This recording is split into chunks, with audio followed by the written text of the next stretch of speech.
Yes, schools are in a tough spot. The state Senate, as we were asking questions, announced that it plans to meet on Saturday for a rare Saturday session to try to get schools some answers as to what their budget will be, what some of the laws will be around virtual learning. However, at the same time, schools also by Saturday have to get their plan to the state for their back to school plan.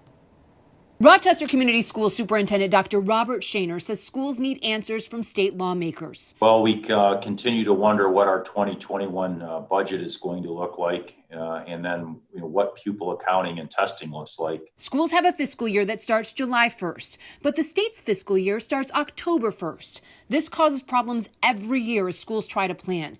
But this year, with a pandemic impacting tax revenue while increasing costs, it's an even bigger problem than usual. State legislators spoke about trying to come up with a plan quickly, but haven't met yet this month. Legislative sessions in Lansing were canceled after Senator Tom Barrett, a Republican from Charlotte, announced he tested positive for COVID-19 on August 3rd.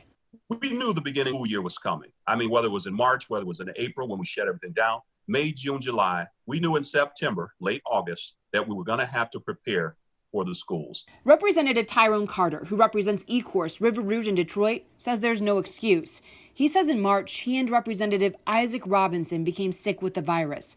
Representative Robinson lost his life. He and fellow Democratic Representative Darren Camilleri, who represents Trenton, say the state legislature needs to be able to work remotely in an emergency. They literally are letting people Zoom into our committee hearings while we're sitting in a room.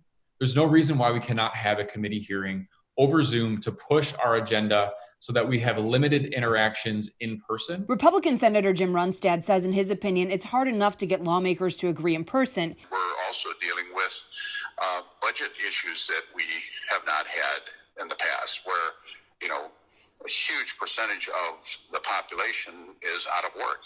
And unless that gets rectified, we're going to have some enormous budget holes to fill next year. So we've been asked to do something that's very complicated, very labor intensive, very logistically challenging in a very short period of time.